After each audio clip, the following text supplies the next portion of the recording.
It's America's #1 killer, but people don't seem to be too afraid of it.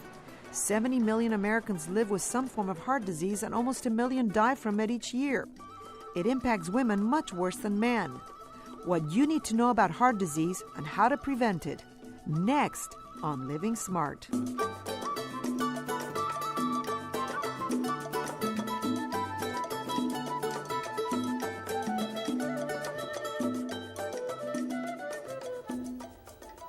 Welcome to Living Smart, the show designed to help you get the most out of life. Dr. StephanieCoulter realized in medical school women's heart disease is often ignored by primary care physicians, emergency room staff, and women themselves. The symptoms are different, and unfortunately the consequences of heart disease in women are more deadly than in men. But this disease kills more Americans than any other, and yet we don't rank too well compared to other industrialized nations in preventing it. We don't exercise enough, eat healthy diets, or keep our blood pressure or sugar levels down. So Dr. Coulter, the medical leader for the Texas Heart Institute Center for Women's Heart and Cardiovascular Health Disease, is here to make us more conscious of the #1 killer in America. Thank you so much for joining us. My pleasure. And you know, I think there's a lot of myths about heart disease. We tend to think men die more, of heart disease more than women, and yet it is women who suffer the most from heart disease. It's true. In the last year, we had really good statistics for heart disease deaths. 433,000 women died of heart disease and about 397,000 men. Okay, so it's almost 1 million. Yeah, it's almost 1 million. And right now in our society, 81 million Americans are living with cardiovascular disease. That's amazing. Staggering. And, it's about 1 million die each year because there's also young people who die of heart disease. Tell me about those statistics. We expect them to be older, but there's a lot of young people dying Well, of it. one of the scariest statistics is that 150,000 Americans died last year of cardiovascular disease in the age group under 65 years of age. So young people get it too. Why is it, though, that it affects women worse than men? What is it about women that makes us more susceptible to heart disease? Well, we're not more susceptible.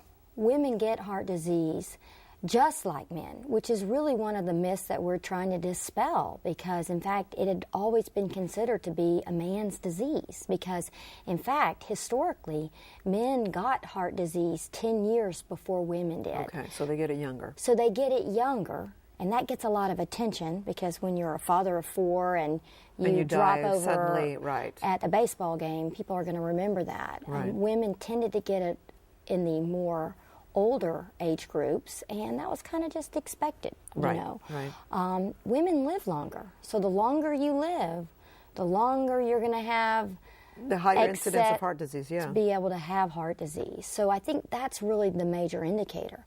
Mostly, women don't get heart disease until they go through menopause.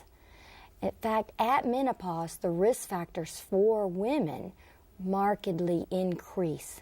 And so it takes a while for the risk factors of heart disease to cause disease.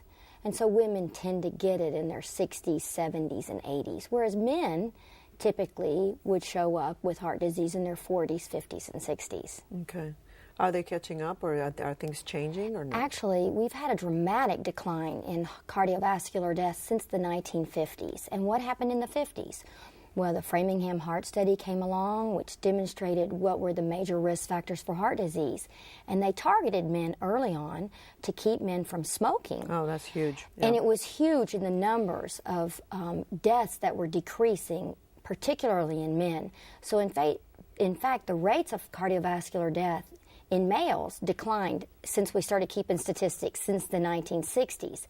The females didn't get the message until much later. Right. And so their rates of decline in death started to keep pace with men really in the mid-80s. In the last decade, from the year 2000 to the year 2010, since we're sitting at 2011 right. now, we've just passed a decade of the new millennium, and in that decade, the cardiovascular death rate in America declined in men by 22% and in women by 23%, which is huge numbers. Right.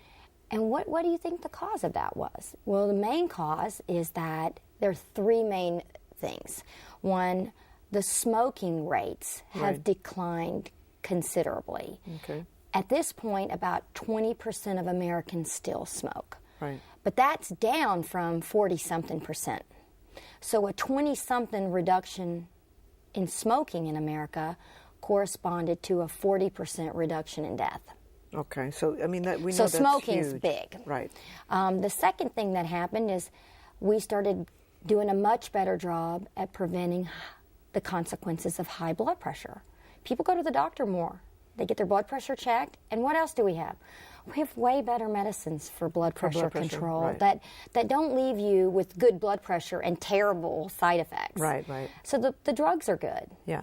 They may be too expensive. Many people can't afford them, Right. but they're still pretty good.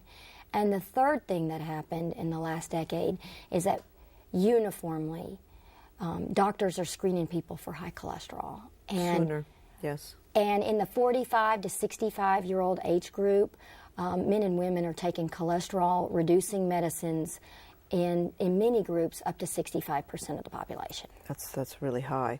Let's talk about some of the basics. Let's start with the basics. And how does the heart work? Tell me about the heart. Well, the great heart's muscle. a very fancy organ, Yeah. and it does really three things. It pumps, and when it pumps, it squeezes blood into your lungs to get oxygen into the Right. blood vessels of the lungs so that they can bring oxygen back. And then it squeezes blood out your aorta that gives blood flow to your brain, your arms, your liver, Right, everywhere, right. okay?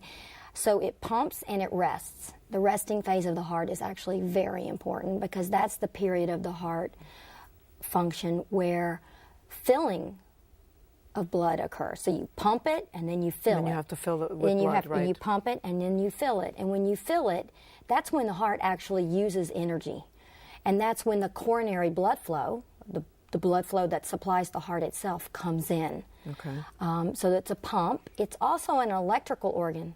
People don't realize it, but the heart controls its own beat. And each little muscle cell that contracts to make the whole heart squeeze actually conducts its own electricity. Interesting. Yeah, so that's why You could just turn it in on and off, right? And so, I mean, it's complicated how it works. Right, right. But those are the three main jobs. It pumps, it rests, and it provides its own electricity. And you need electricity because if you run out of electricity, then your heart completely stops beating, and we call that sudden cardiac death, or you need a pacemaker. Right, right. Now, the coronary artery disease doesn't just affect the heart, though. It affects so many other things. So explain that, because when we think heart disease, we just think, oh, it's a heart problem. But no, we're talking about a coronary artery disease is very, very broad, complex. So that's one of the other myths we have, Right. is that heart disease affects your heart. Well, yes, it affects your heart in a very cataclysmic way because it causes heart attacks, which are very, interest-provoking and, you know, cause a lot of calamities.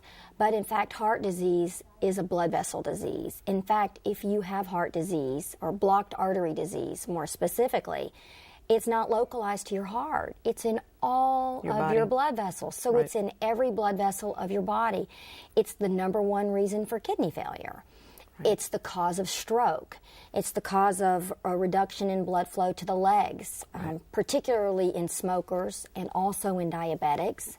So it affects every vascular bed in your body. And it is not curable. Coronary artery disease is not curable. It is not curable, and that's the third myth, that heart disease is curable. We, as a medical profession, we've made the treatment of heart disease looks so good that people really think that when you're wheeling them in for bypass surgery, they're about to be cured.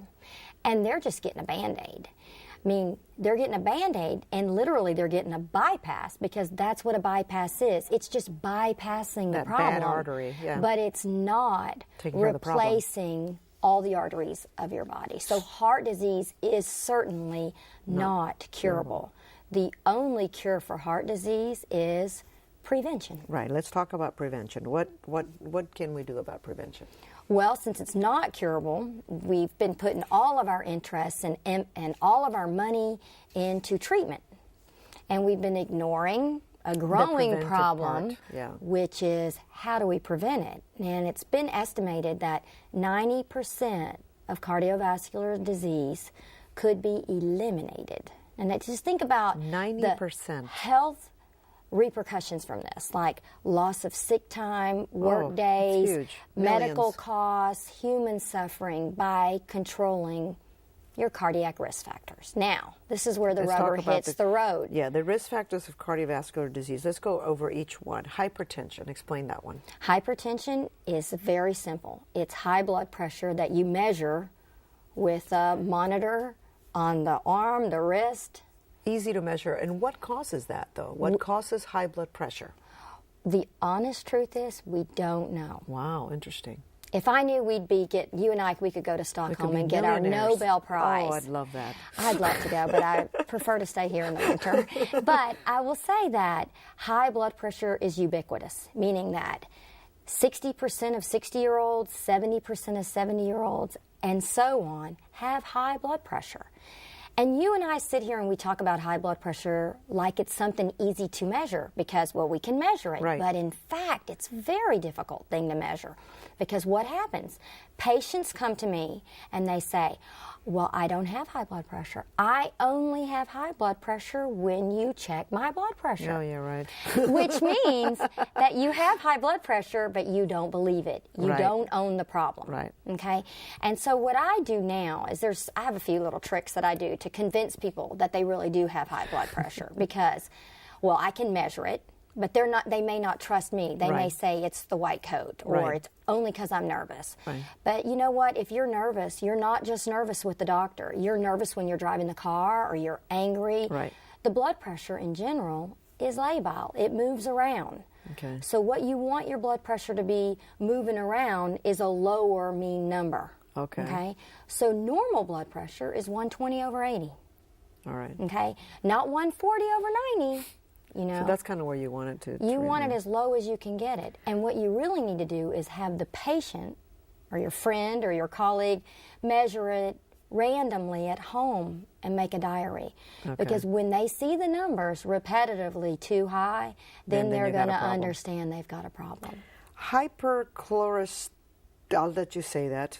It's high cholesterol. Hypercholesterolemia. Thank you. High cholesterol. What causes that? And, that is one of the major risk factors. Major risk factor.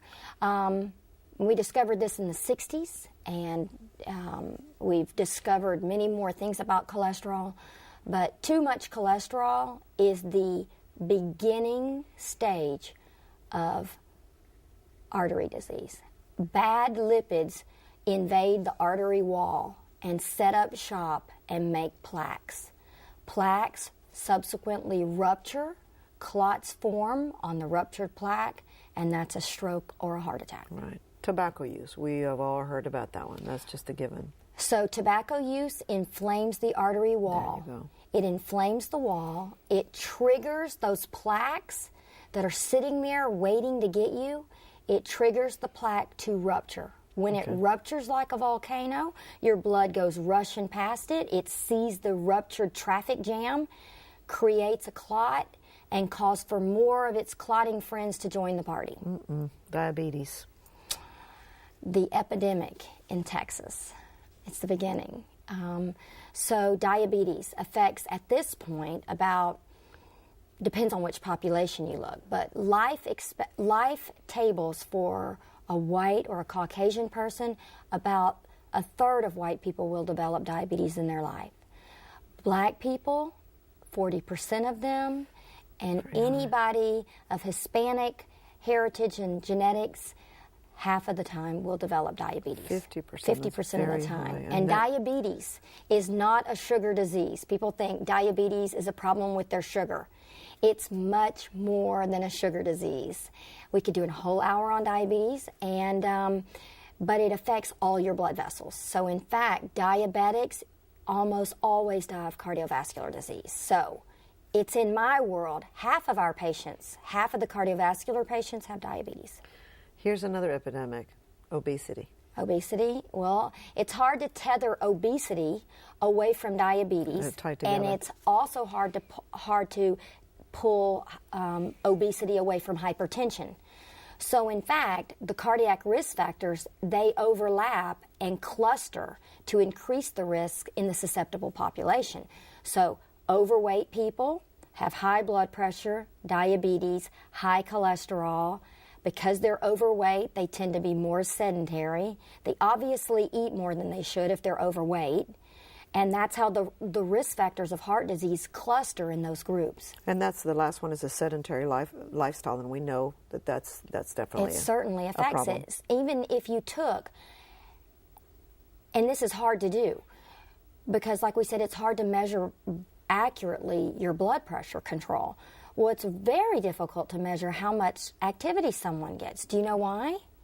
Because they don't tell the truth. They say, they do. They say, I run 4 days a week. And, then you find out, well, it becomes apparent through other testing that, well, they only slowly walk. Or, and really the goals for cardiovascular prevention are to get 150 minutes per week of moderate exercise.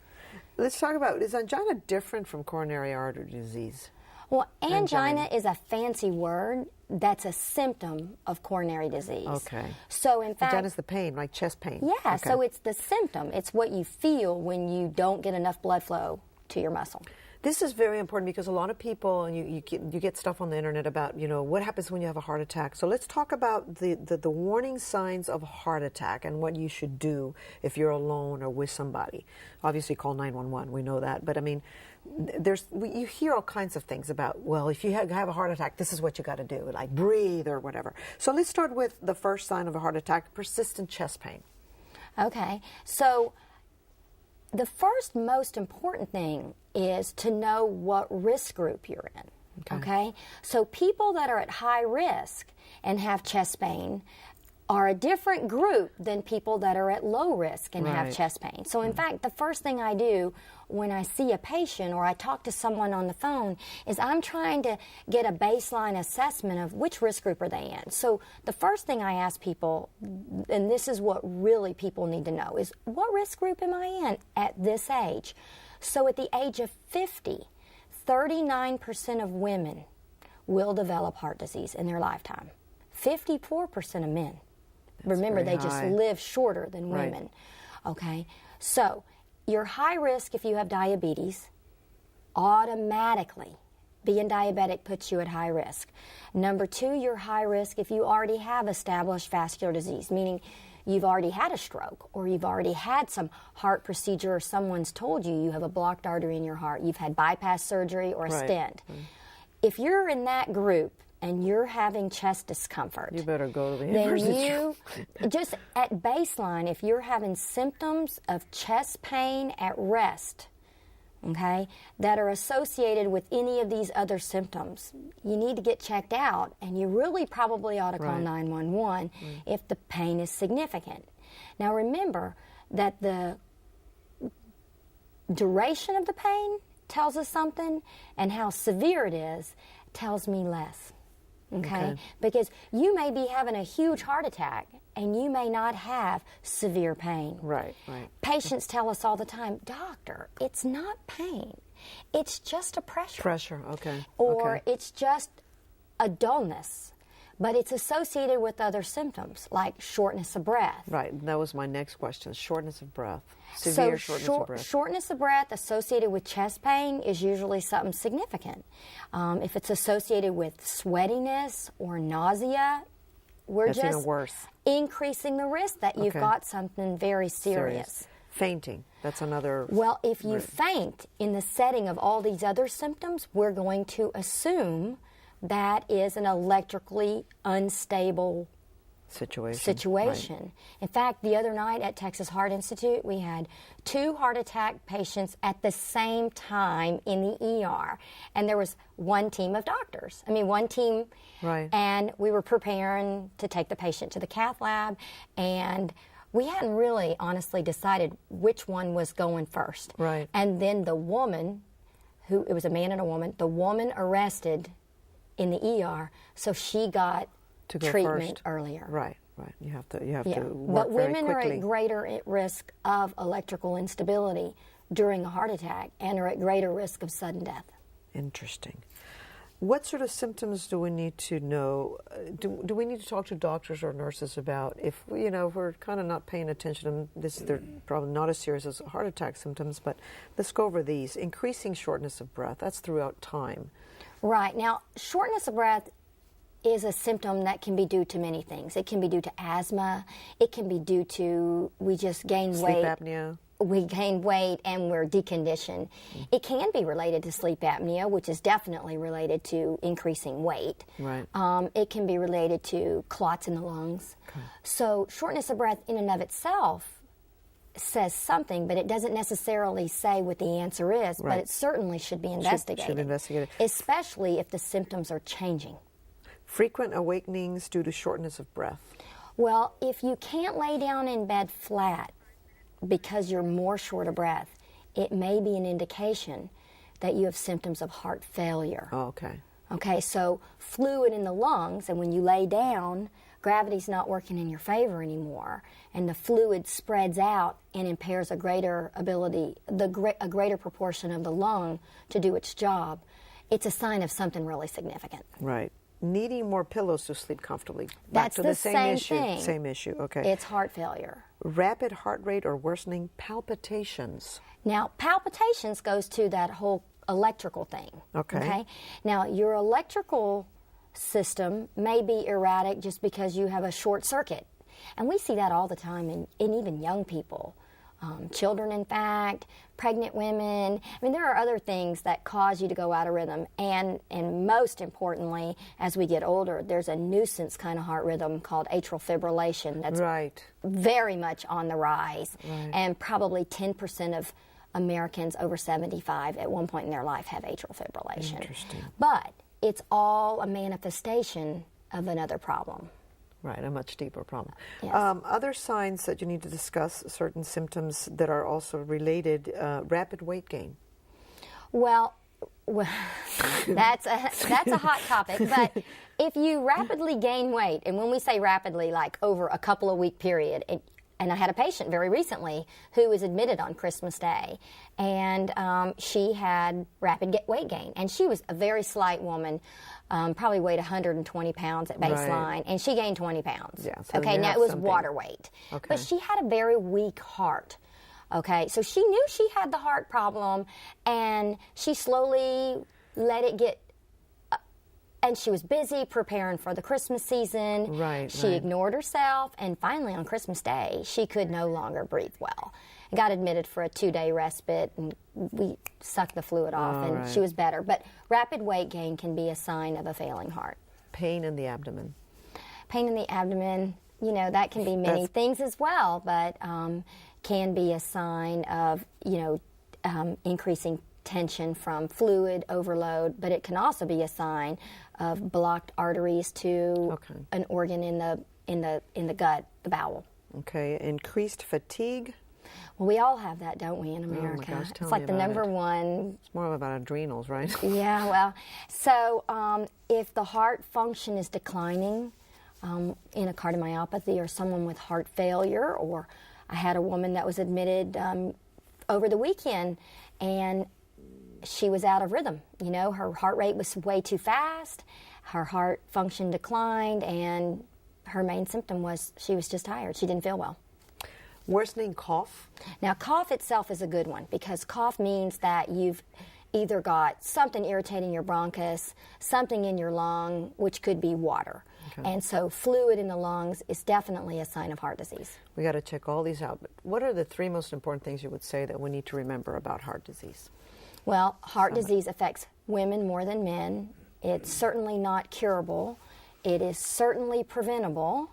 And we really need to get everyone in America to know at what risk they're at so that they can identify their risks and actively change their lifestyle or manage their risks properly, control their blood pressure. When should we get checked and why and how?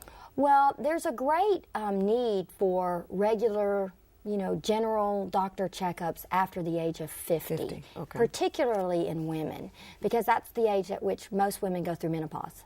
And that's when the risk factors for heart disease, hypertension, cholesterol, diabetes, they all increase after menopause in women. And so those risk factors need to be very well modified and addressed. How do you know you're living smart? Well, I run every day. Oh my God, how many miles do you run? Well, some days I'm in a big hurry. Most of the time, And right? so, I try to run at least 2.5 miles. And I really only get to it, 4 or 5 days of the week. But those are the days of the week that I feel the best. And what else? Running and... So my hips are still good. They're going to play out on me, I'm afraid, one day. And then I eat healthy. And I really, the most important thing about eating is everybody asks me all the time about diet. And the only diet that matters is the diet where you eat less food. That's right. Thank you. Thank you very it's much. just about eating properly. Thank you so much, Dr. Stephanie Coulter, for joining us. We My really pleasure. appreciate having you here. And to learn more about heart disease prevention, go to our website. There you'll find a complete resource list. You can also email us or call us with your comments at 713-743-8513. And that's our show for today. I hope you've enjoyed it. Remember to live smart. I'm Patricia Gross. Have a great week.